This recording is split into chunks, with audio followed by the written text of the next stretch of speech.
Project Lawful aka Planecrash by Arwayne aka Eliezer Yudkowsky and Lintamande. The Woman of Irori. Episode 184.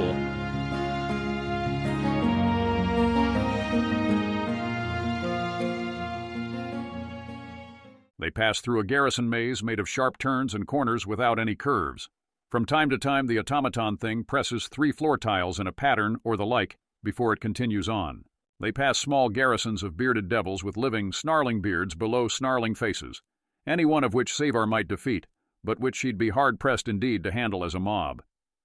They are playing dull games to pass the time, more on the level of noughts and crosses than any game held respectable in Golarion, though they bring their toothed glaives to respectful yet threatening attention as the group passes. Legend says that there was a whole planet of beings like this which Barbatos sold to Asmodeus and so became Archdevil of Hell's first lair.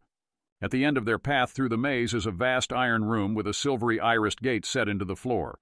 Above the gate, a swaying flat circular platform held slightly above the floor gate by rough surface chains meeting above the platform, connecting to a slightly thicker chain that goes through a pulley and winds about a huge reel.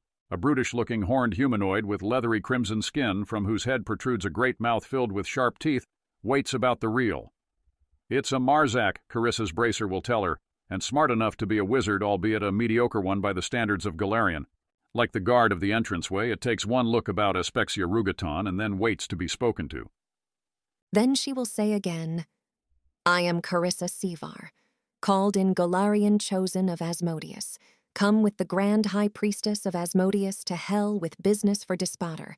We would pass through to Dis." "And do you offer me fee for passage or threat as I stand here above and lower you down?" This is just frustrating. She bets Axis has one guard to bribe, instead of a whole line of them.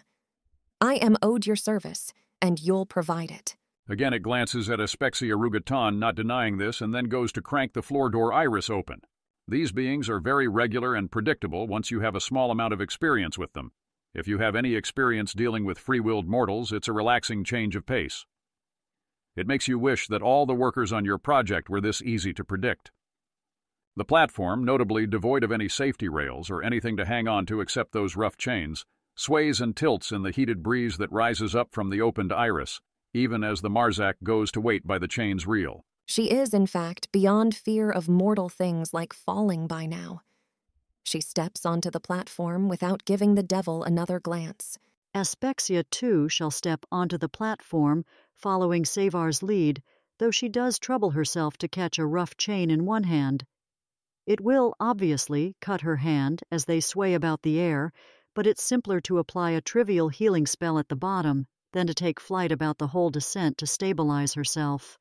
Hell is full of choices like that. Sure, Aspexia is the expert.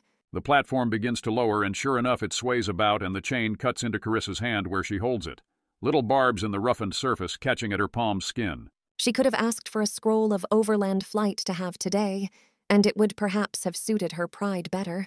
But she's made rather a lot of demands of Cheliax as it stands, and it seems worse trope-wise to rely on things not in her own power. She prepared flight, but that lasts only briefly, and she only has one, because she went instead for redundancy on Fox's cunning, in case the negotiations drag out. That Aspexia cannot cast for her. And as the platform lowers, Dis is visible below them. Long, pale streets and the 2 twining rivers and black towering spires, such that the overall impression is of being lowered into a pit of spikes, only to realize as you approach the spikes that they are much, much taller than you.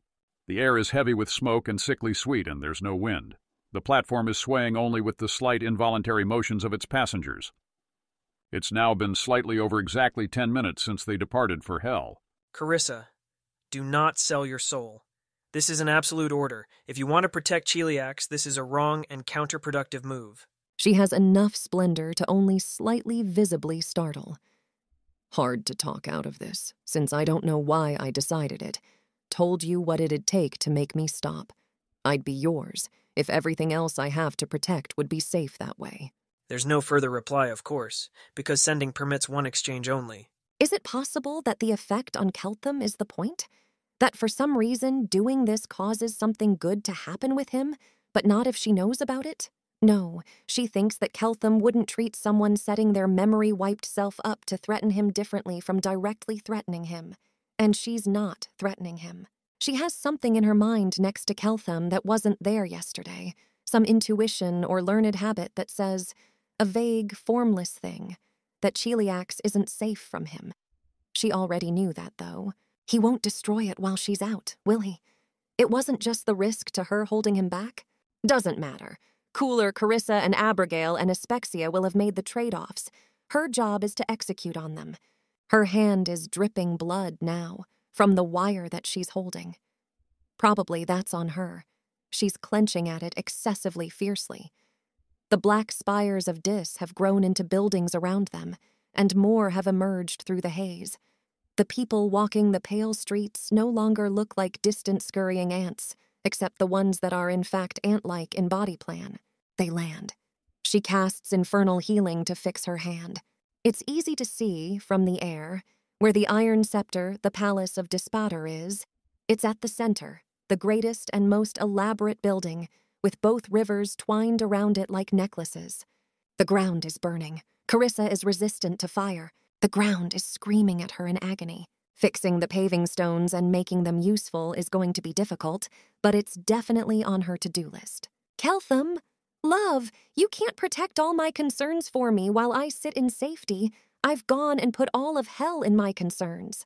And she walks, with the unseen servants holding up the hem of her dress and no other concessions to the landscape, through the streets of Dis, unhesitating, winding her way across red-hot metal bridges towards the palace. She has activated the pin of glibness by now, but it's not mainly bluff she's leaning on. This is Asmodeus's, and she has been commanded to go to him without thought of other choices, and to remember that she is not Irori, and so here she is, where Irori would never go, to give herself over to Asmodeus. He alone can win a contest among the gods simply by ordering it won for him. She is afraid, but not very afraid. Smarter Carissa had a plan. She reaches, in time, the gates of the palace, and the devils standing to attention there. Smarter ones, older ones, leering horned devils, a winged Munagola. Words bell forth from a Bedelavitra, from the end of the giant slug-like form that has 3 human heads, all speaking in high voices like slime dripping into ears. Who seeks entrance into the palace of Dis? What brings a mortal to the palace of Dis? With whom is your appointment? I am Carissa Savar. I have come to bargain with Dispater. At the sound of the name Carissa Savar, every devil's head or other sensory appendage turns in her direction. Something covered all over with spines speaks in a sound like screeching metal. I will raise you as a pet, and sell you to a Duke of Hell when you are better trained. I will bargain with Dispater as I am today, because Asmodeus's interests in Golarion will not wait on us. After that, the Lord of the Second will of course make arrangements for me as he sees fit. And what if I... Destruction. The spell doesn't slay the thing, but it howls away half disintegrated. The gates of Dis's palace are opened then for Carissa Savar to pass. Right. That's everything going according to plan then, mostly, probably. Not that she knows what the plan is. Dis's palace is cool and the air is clear, even fragrant. Petrified angels, their wings spread, their postures intricately wrangled, stand in spacious alcoves in the cavernous halls. The faces in the glossy marble floors shift below her feet. The ceiling arches upwards far too high to see, and balconies open downwards into what is to all appearances a bottomless pit. There are no fires to be seen, but the reflections of fire are everywhere in the black marble, lighting their surroundings with a cool orange glow. There are railings on the staircases, but they're of metal cut sharper than any knife. The floor is slippery. A good time to fly. Hopefully there's less than 9 minutes of this. Ironskin. It's a trivial spell, but one whose power scales with caster level, and cast by Rugaton sharper than any knife won't cut it. Yes. She's getting the sense that wandering around Dis is stunningly lethal if you don't have a 9th Circle cleric defending you. Presumably smarter Carissa knew that when she came up with this plan. They're attracting a bit of an audience. Not much overt, but lots of devils trending in their direction substantially more than chance. Some of them invisible about it, some of them disappearing by teleport from behind them only to appear by teleport ahead of them. The stairs are only a few minutes, thankfully. And then they're winding through a hallway decorated on both sides with a spectacular green glowing forest of construct trees made with eerily mathematical precision, each one precisely alike. some gooey blood-like substance pulsing through their false veins in perfect synchronization. It's quite cold. She already had endure elements up. They pass by a ballroom where dancers move gracefully in perfect synchronization, their smiles gentle, their eyes desperate and pleading. They pass by balconies overlooking an utterly silent library. And then Dispatter's waiting room, a mockery of a comfortable, warm parlor such as you might find in many places outside Cheliax, with stuffed armchairs to suit all body configurations and drinks and snacks set out, and an ordinary fire in an ordinary fireplace, and a silken rug that's got some powerful enchantment laid about it, spread across the whole floor. Carissa stops short of it. Dispatter can do whatever he wants to her, obviously, but she's not sure she's supposed to just walk into it. Dispater is polite to his guests, perhaps the most solicitous and courtly of all devils. Here they may wait with time hardly seeming to pass for them until Dispater is ready to greet them. Where mortal guests are concerned, he almost never lets them wait until they have aged down to husks, unless they have in some prior way offended him. Oh, that's cool. It's not unprofessional to stand here breathing it in and trying to make sense of the whole enchantment and get it all to fit together in her head, right? She's not thinking anything outrageously impudent, like that she thinks she could learn how to do divine domain wondrous items herself. It's a good thing there's only one Carissa Sevar, because Aspexia Rugaton wouldn't know what to do with two. It's so beautiful. She'd have been much less afraid of selling her soul if she'd known she would get to see this. Courtesy is important to Dispatter, and probably that means she should sit on the couch like a good guest, but she just wants to memorize the rug first. Aspexia hasn't sat down yet, so you shouldn't expect Carissa to. She'd sit on the couch like a good guest if she expected Dispatter himself to come in and greet them when it was time, but this she doubts will be the case, and so it seems wiser to withhold. Indeed, it is a lesser devil which comes, in not long at all, to direct them into Dispater's throne room. It is beautiful, not in a twisted, horrifying way, just beautiful straightforwardly, with crystals glinting in the distant vaulted ceiling to cast rainbows and sparkles across the floor. They went down to get here, so it doesn't quite make topological sense that the rivers Andromol and Lethe pass under the floor of this room with a narrow crystal bridge separating them. Dispatter's throne is spectacular craftsmanship, stone rendered in the form of pillows and cushions of luxuries so convincingly it could be mistaken for the real thing, and in fact, comfortable and luxurious. Carissa Sevar, Aspexia Rugaton, the devil who fetched them, announces them. Dispatter, the highest bidder, Iarwain. It is hard to see his form. There is a wavering about it to every sense, including magic, as waves of heat cause air to waver, but this is only power. What is hidden is perhaps humanoid, perhaps horned. The wavering distorts all sense of distance.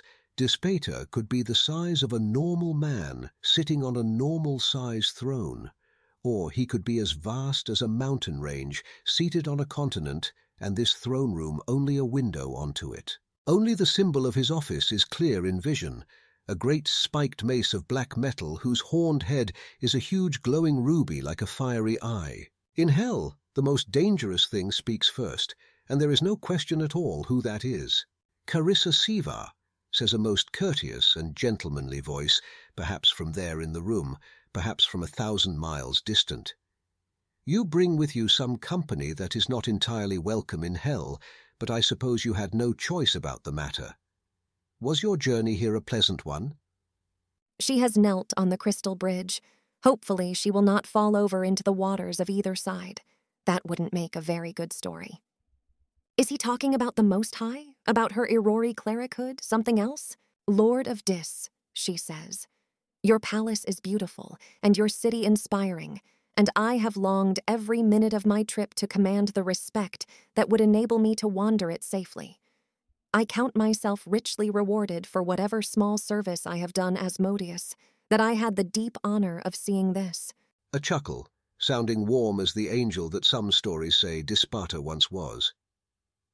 I usually don't hold mortal guests to the standards I hold devils, for they're hardly capable of it, are they?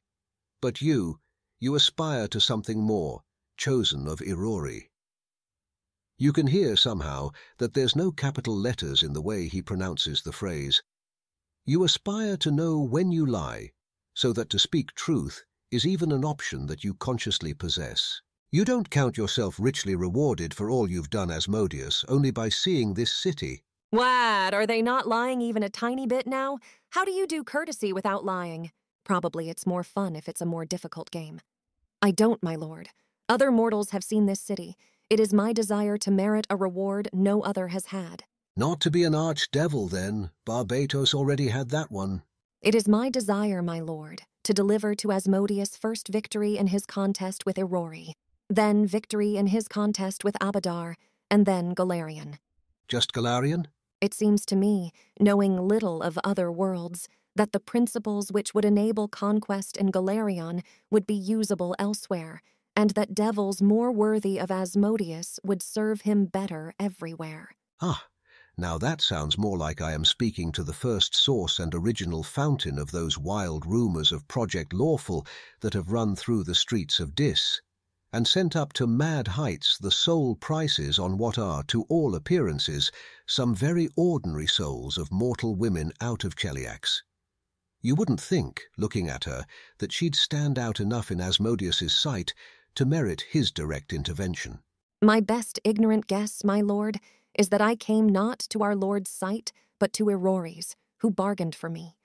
And Asmodeus thought it entertaining to take both Irori's payment and his prize, or saw afterwards that I had more value than either of them had initially imagined and desired to rearrange the contract to his greater benefit, or otherwise found himself advantaged in the events surrounding Project Lawful by laying claim to me after all. Our Lord conceives of himself to be in contest with Irori for you, yes. He is proud that way. I misdoubt that Irori sees it the same. But in hell one must take Asmodeus's views as definitive, where they are known. And what business do you have with me, then? For I am neither Asmodeus nor Irori. What kind of question is that? What's the game is it that she has to admit she came to him because she couldn't go straight to Asmodeus without wounding Dispater's own pride? If I had attained all I hope to in the mortal world, my lord, and risen in my own power as far as that took me, I might have dared venture farther into hell, so as to offer myself to Asmodeus, who commanded me to come to him. But events are moving quickly, and I do not believe we have the luxury of the years I would require to dream of surviving even 2-3 layers deeper into hell, for not all parts of it are crafted as Dis is, to welcome outsiders if they have the boldness and strength to come here. And I am unfit, yet, for Asmodeus. I believe I can do him a service no other can, and I know I can hand him the victory he is owed in his contest with Irori, but I am a flawed and ignorant slave, and require further formation before I am fit to be presented to him. And further, my lord, some rumors of hell's doings reach the material plane, and it is rumored that specifically in Dis, my name is known everywhere, and the souls of all those I touched traded as prizes. And so it seemed to me that the ruler of Dis might be more entertained by the prize of Carissa Savar's soul and by the work of finishing Asmodeus's gift than any other.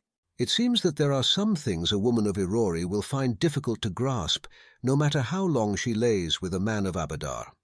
Your value is not something intrinsic to yourself, Carissa Savar. Your value is not something you gain by your achievements. It's what others expect to gain from you when they bid on you, what they gain only if they pay. What they expect to obtain regardless, they have no reason to pay for. You could perhaps sell yourself to an infernal duke of Dis, and to that infernal duke your value would not be any service you've done for Asmodeus or any victory over Irori that he gains. It'd be the prestige they gain by being the duke alone in Dis who holds Carissa Savar's soul, a prize that obviously their rivals would have gained for themselves if they could. I have no rivals. No matter who in Dis holds your soul, they answer to me. The contract devils here in my domain are not Asmodeus's agents to reimburse a soul for services performed to him. They buy souls for themselves and to profit from them.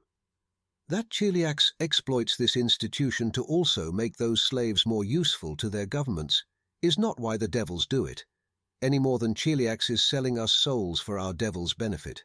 If you harbor any hope of reimbursement from Asmodeus for delivering 100 planets to him, who made Barbatos an archdevil for delivering but the one, you'd best compact with him while that prize still lies within your hands to withhold. Once he already holds it, he'll see it as but his due from his slave. He'll ask you what more he'll gain from you than he would have had elsewise, does he compact with you, and whatever that is, he'll not offer you any more than that, whatever your past services. Barbatos delivered a whole planet of souls to our Lord, but he compacted with our Lord first. What's your value to me, Carissa Sevar? What will I gain that I would not elsewise have had by owning you? That is an extremely reasonable question that smarter Carissa totally presumably had an answer in mind to, but she isn't smarter Carissa. Likewise, smarter Carissa had a reason in mind for trying this, and not a compact with Asmodeus about delivering 100 planets. But this Carissa does not know her reason. It's possible smarter Carissa just made a mistake.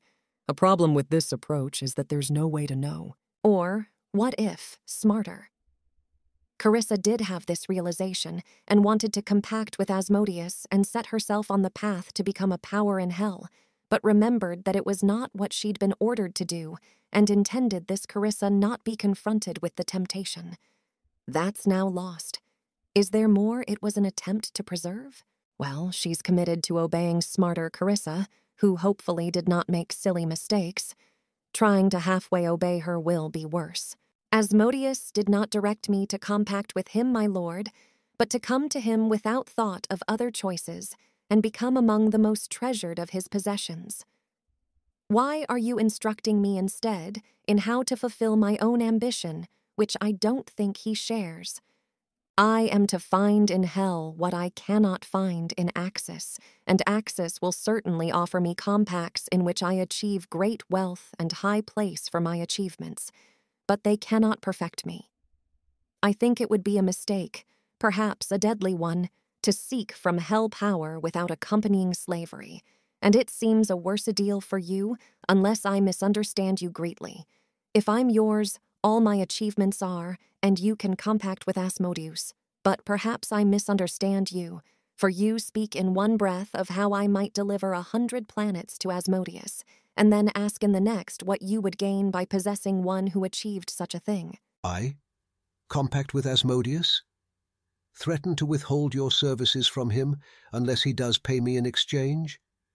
Do you imagine some relationship between us other than that he commands, and I obey? She, in fact, gets the sense it's a bit more complicated, with the dukes of the 9 layers of hell, that they are not precisely the same thing as all other devils.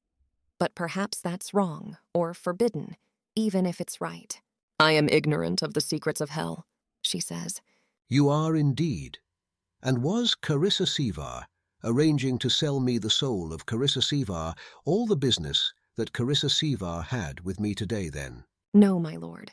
I desire also to buy from you the souls of all the other parties associated with Project Lawful, at the spell silver-denominated prices they've traded at in the markets of Dis, ideally at exchange rates which don't match present chellish ease of spell silver production, so that my own price does not break Hell's budget for intervention in Cheliax, and so I have budget for future purchases. More of that warm laughter that you could imagine hearing in heaven. So many mortals do seek to make themselves more like devils during their time in the material. It is a thought that has occurred to many who see no destination for themselves but hell, to act in imitation of how devils act, hoping to earn a little favor in hell when they come here in due time, hoping to be more like devils already when they come here in due time, so that less torment will be required to perfect them. Few such simply want to do the same things devils do, solely because that suits their own purposes. Perfecting souls, merchanting them. The woman who sent you hither is treating with me as powers do in hell, having her representative merchant a soul to me, and buying of my own merchandise in exchange, making budgets for herself with which to fit into well-organized arrangements of Cheliax and Dis, benefiting both herself and hell, in a way that shall also please Asmodeus by its cleverness. And from having met you, as must be not too dissimilar to the true Carissa Sevar, I have no doubt that she did not do it out of the little fear of hell. Did I consent to such an arrangement, it would aid greatly in her eventual ascension in hell. That she once treated with the Lord of Dis as one of his lesser peers, and I doubt she even knew it, for such knowledge of infernal ways she'd not have erased from you. It is a pity I cannot speak to that Carissa Sevar and negotiate with her directly. But I suppose she might be a worthy soul to own, even for the Lord of all Dis. What price are you sent hither to seek from me on her behalf? Thank you, Smarter Carissa. You did know what you were doing, Smarter Carissa. Love you, Smarter Carissa. She commanded me to ask for 2 headbands, granting +6 intelligence, +6 wisdom, +4 charisma, and 30 wishes. Hardly a price that seems earned, unless her present accomplishments are far greater than you've named to me. I am as ignorant as you name me, but I know that the value of an asset is its expected future value. And I think the one who sent me here clearly has at least 1 chance in 100 of conquering 100 planets. You'd sell yourself as a speculative investment then. Would you know the real story of how the Project Lawful girls came to command the prices they did in Dis? It was on just such speculative investment that they might learn the secrets of making better devils. And then, their prices having grown that high, it became a mark of status among the lesser players to own them. Then the greater players, and then they became held by Counts of Hell.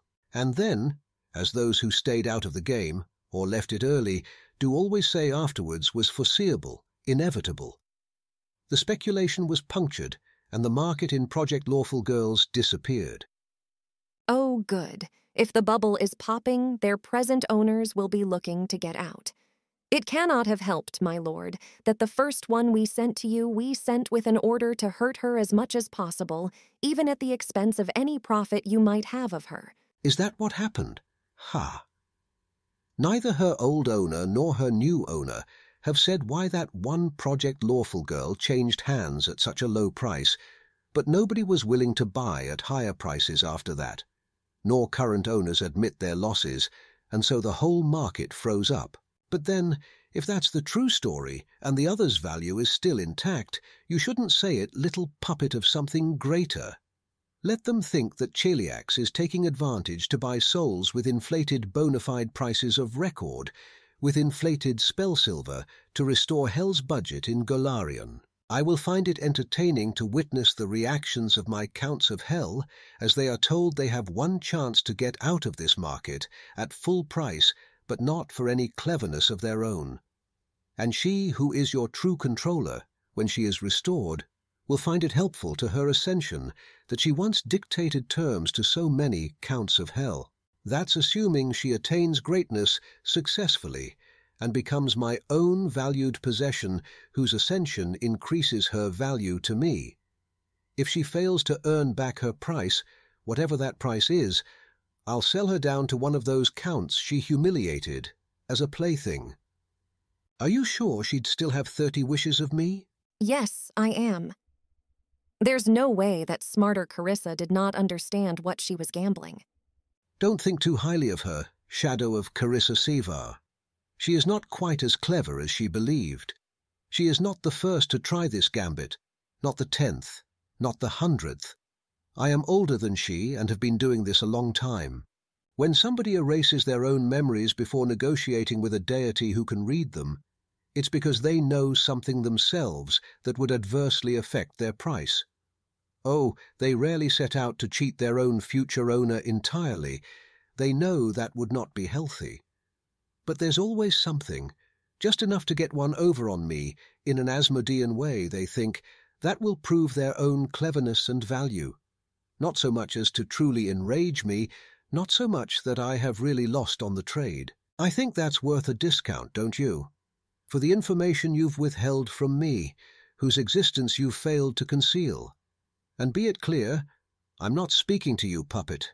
I'm addressing the High Priestess who stands at your side, who will have been sent along with you by the true Carissa Sevar with the real negotiating instructions, unknown even to yourself. This is not my first game of memories, not my 10th, and not my 100th. Aspexia rugoton will not give any visible sign of reaction to this. There are people other than you she might have aimed to deceive, hoping to act against their interests without their knowledge.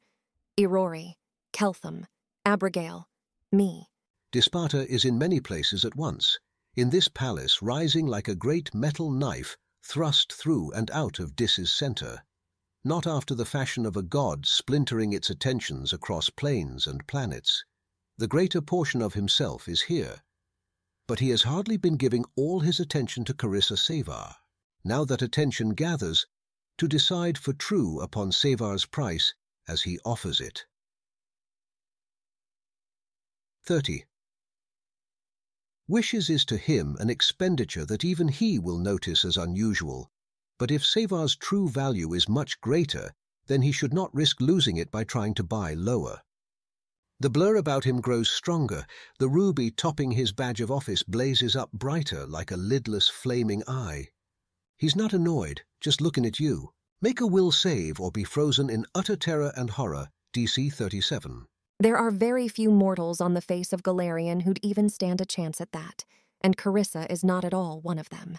Disparta is not entering into this attention, particularly expecting that Carissa Savar will be worth 30 wishes to him, though he does hold out some probability of it. Project Lawful Girls are status goods. Disparta has no rivals in Dis, and the other archdevils would not be impressed. The vast majority of all mortals who ever were or will ever be cannot be the most important key to Hell's conquest of Pharasma's creation, or even have a 1% chance of being that. The prior odds are against it, but only exponentially rather than super-exponentially so. It is the kind of incredulity that evidence could overcome. Few mortals already receive this much divine attention, and Galarian is already singled out as a possible source of anomalies. And what Disparta can see, even with half his full attention on this one mortal, is still less than any fragment of Nethys sees at a glance. He is looking at Carissa Savar's thoughts as they form, not reading out her whole memory and analyzing it. He's a god, not a superintelligence. But neither is Disparta only as clever as INT 33, WIS 30 might have you believe, for his intellect is not only clever, but large. He integrates many other facts than those visible in only this moment to his eyes, rumors traded about Dis that have passed up to one fragment of his attention or another, rumors passed up out of spies in the mortal realm.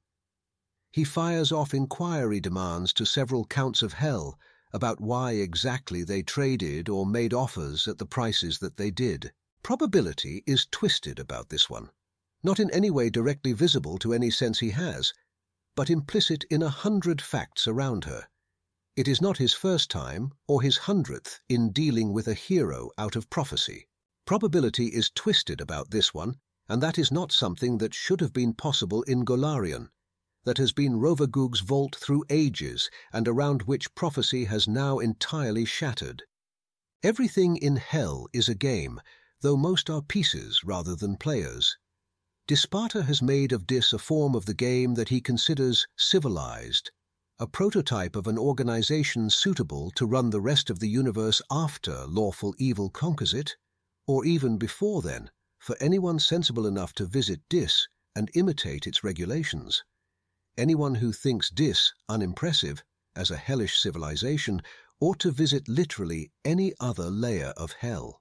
Everything in Hell is a game, and when you come before Disparta with a spark of cleverness to execute an interesting trade, he is not the sort to ruin the game by demanding to see all your cards directly, though he'll happily read out more from your tiniest hesitations than mortals would imagine possible if they didn't understand probabilistic reasoning and entanglement. Disparta will not at any point try to pierce past the crown of the Most High and look into Aspexia Rugoton's own mind, who holds the cards that the true Carissa Savar will have kept in reserve. But this diminished pawn sent before him. For the price she's demanded, Disparta will permit his true self to ask 3 questions in return and see what her altered mind says of them before deciding her price. The true Carissa Savar must expect to have her work tested after all. What possible hidden truths may diminish your value to me? Okay, not melting into a puddle was probably aiming too high. At least she waited until Dispater was trying. Paranza broke and decided to serve Iomide whatever the cost to her. Carissa cannot really imagine she would have done that, but presumably no one really imagines they would have done that. If the Carissa who sent her here was a traitor serving good, she wants the souls so she can defect with them? Build Project Lawful in Osirian with everyone shielded from hell? It seems like a bizarre gamble to take if you're good, compared to just running to Keltum, but she can't rule it out. She does have good impulses. She's upset about breaking people. She doesn't really like hurting them. She thinks she'll grow out of it, especially if her own future depends on growing out of it. But it's there, a stupid weakness, making her worth less to anyone who cares about her results, including her. She doesn't want people to go to Abaddon and be annihilated, and she has zero intention of growing out of that one. This mostly makes her less valuable, but from one angle, it makes her more valuable.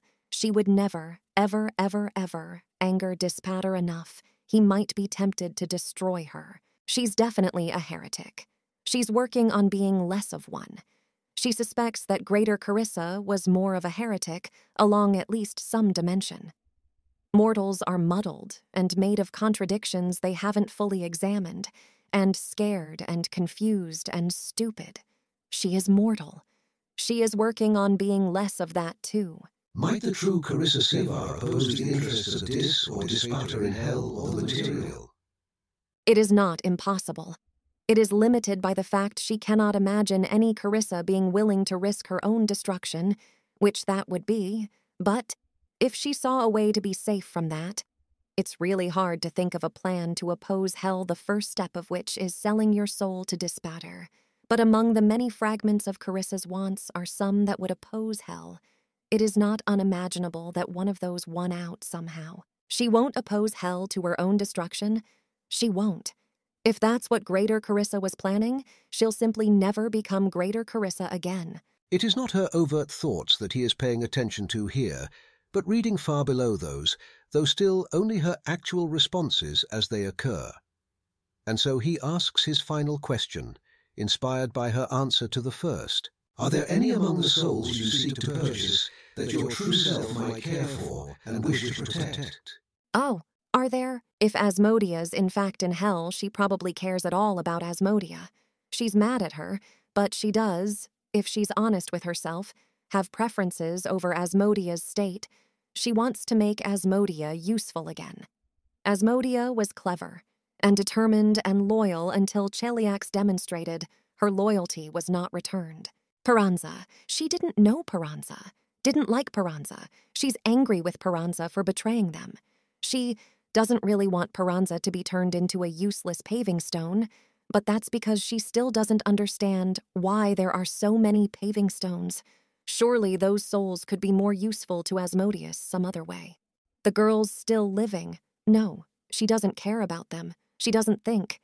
Maybe about Pilar, but Pilar can take whatever hell throws at her, and anyway isn't available for purchase. The others are. What they are, they haven't grown where Carissa's tried to water them. Avaricia can be a paving stone, at least for a couple centuries it'd be good for her attitude problem. There are people she cares about, embarrassingly. Oligario, Mayol. But those souls she's not here to purchase and should, obviously, not be permitted to, while the impulse is in her to protect them. His true attention passes then and goes elsewhere, but not before Dispater has heard back answers from his subordinates who answered to his queries and chosen a strategy tree accordingly for this fragment of his attention. She's still here somehow. It feels as if she should have been turned to dust. She has enough composure to not do anything really embarrassing like collapse or cry. The Crown of the Most High is a less versatile and more specialized tool than the Crown of Infernal Majesty, but one of its specialties is that it will let you deal with archdevils without collapsing. Those do not always wholly pursue Asmodeus's own true interests. Aspexia Rugaton seems outwardly to be unfazed. Dispeter is among the most courteous of all devils, certainly the most courteous of all archdevils. He'll give Carissa Sevar a space to regain her composure before he speaks again, a warm sympathy in his voice. So you care about Asmodia. A pity, that. It seems Asmodia also changed hands at very low prices of late. Something similar seems to have happened with her as with Peranza.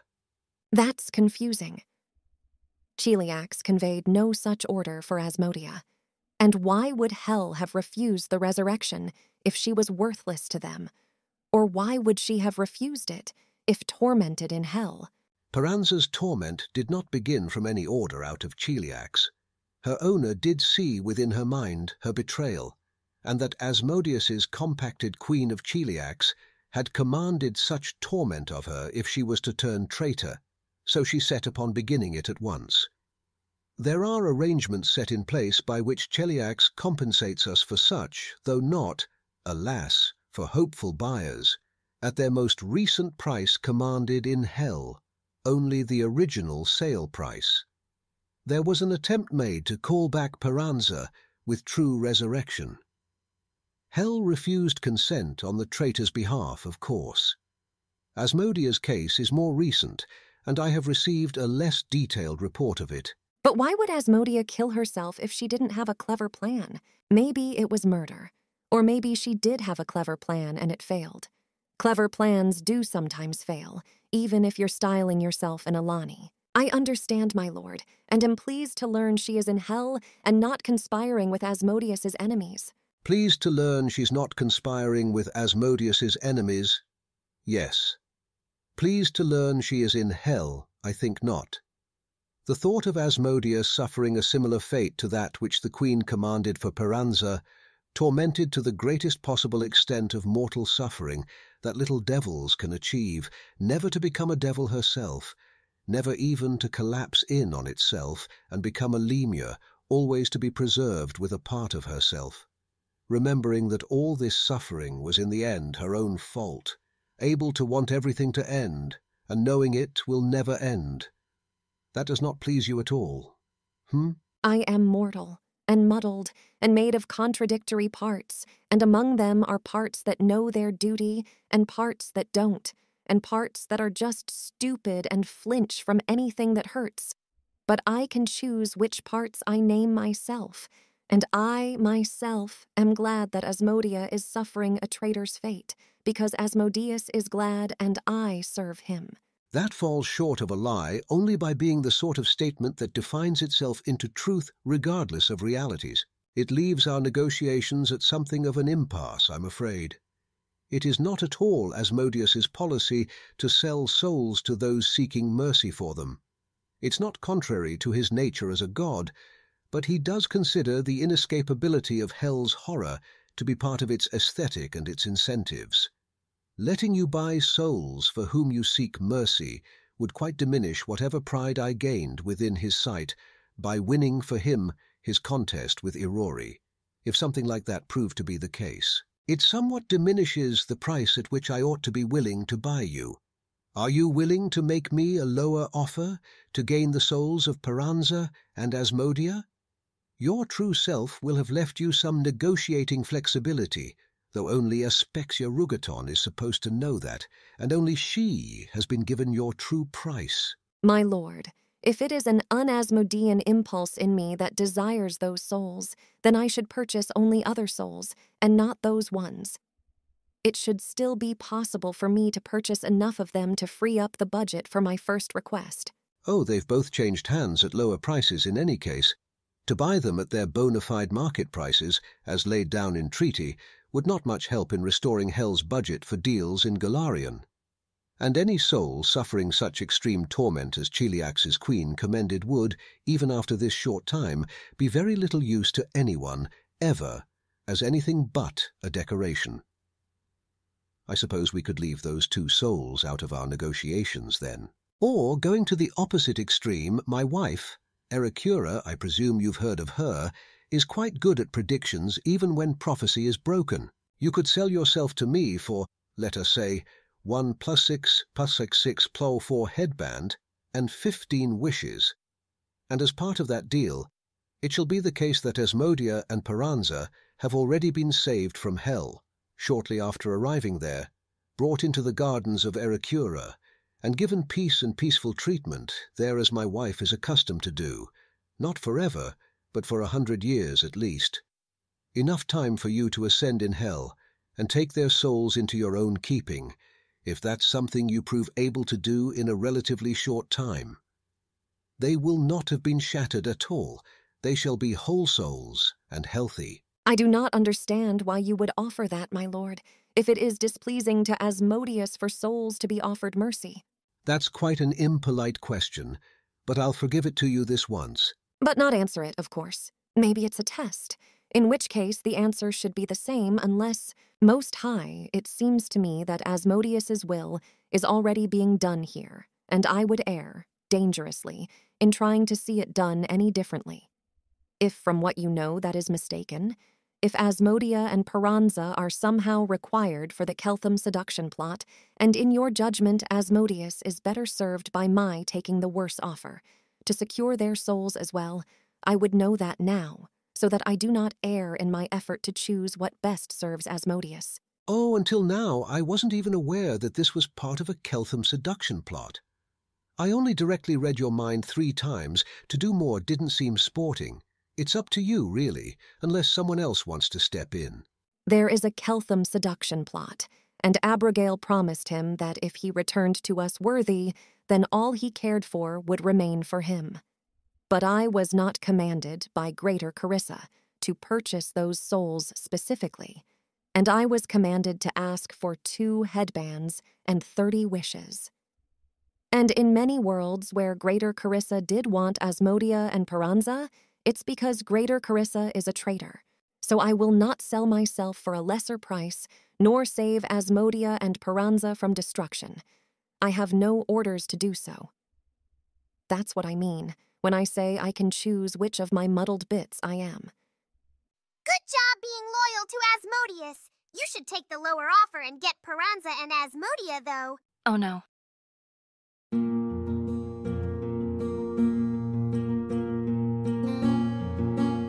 If you wish to support this AI reading and others like it, please visit patreon.com/AskWhoCastsAI. Any help is appreciated. And thank you to executive producer John Doe 7776059.